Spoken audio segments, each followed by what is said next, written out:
ദൈവനാമത്തിന് മഹത്വം ഉണ്ടായിരിക്കട്ടെ. 50 നോമ്പിന്റെ 15-ാം ദിവസമായി ഇന്ന് ധ്യാനിക്കുന്ന അധ്യായം അപ്പോസ്തലനായ പൗലോസ് തെസ്സലോനിക്കർക്ക് എഴുതിയ 2-ാം ലേഖനം 3-ാം അധ്യായം.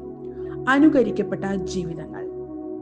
കർത്താവായ യേശുക്രിസ്തു നമ്മളെ കൊണ്ട് ആഗ്രഹിക്കുന്ന ലക്ഷ്യങ്ങൾ എന്തെന്നാൽ, ഒന്നാമതായി ദൈവത്തിന്റെ വചനം സത്യമുള്ളതാകുന്നു, അത് ജീവനും ചൈതന്യമുള്ളതാകുന്നു, അത് മറ്റുള്ളവരിലേക്ക് പങ്കുവെക്കുക.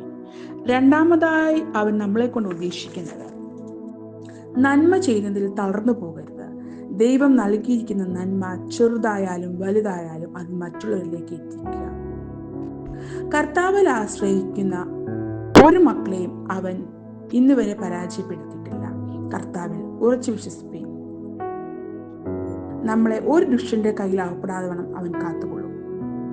ദൈവം നമ്മളെ എല്ലാവരെയും അനുഗ്രഹിക്കുമാറാകട്ടെ എന്ന് പ്രാർത്ഥിക്കുന്നു.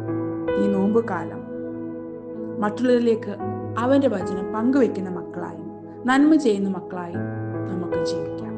ആമേൻ.